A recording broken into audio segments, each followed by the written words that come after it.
నా చేతులతో స్పృశించి చూశాను. ఆటబొమ్మ ఆకారాన్ని నా మనసులో ముద్ర వేసుకున్నాను కొద్ది. రాత్రంతా నేను శ్రమించి చెక్కతో సరిగ్గా అలాంటి ఆటబొమ్మనే తయారు చేసి పాండు చేతికిచ్చాను. నాడు వాడి ఆనందానికి అవధులే లేవు కొద్ది. అందరికీ వెళ్లి చెప్పుకున్నాడు, నా వస్తువు ఎప్పుడైనా సురక్షితంగా ఉండాలంటే అది కేవలం మా అగ్రజుడి చేతిలోనే ఉండాలి. వాడి ఆనందానికి నమ్మకానికి అప్పుడు నా మనసు అత్యంత ప్రసన్నమైంది కొద్ది.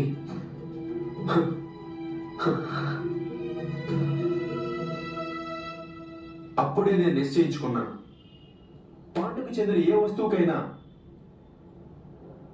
నేను బ్రతికుండగా ఎవరో హాని తలపెట్టలేరు.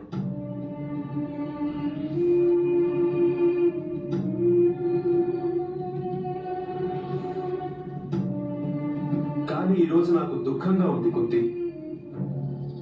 ఈ రోజు నేను బ్రతికి ఉండి కూడా పాండుపుత్రులను సురక్షితంగా ఉంచలేకపోయాను.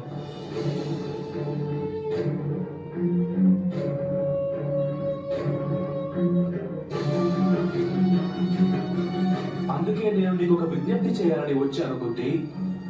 నీ పుత్రులకు నచ్చ చెప్పు, యుద్ధ ప్రస్తావన వద్దని, వెంటనే వచ్చి మాకు లొంగిపోమ్మని.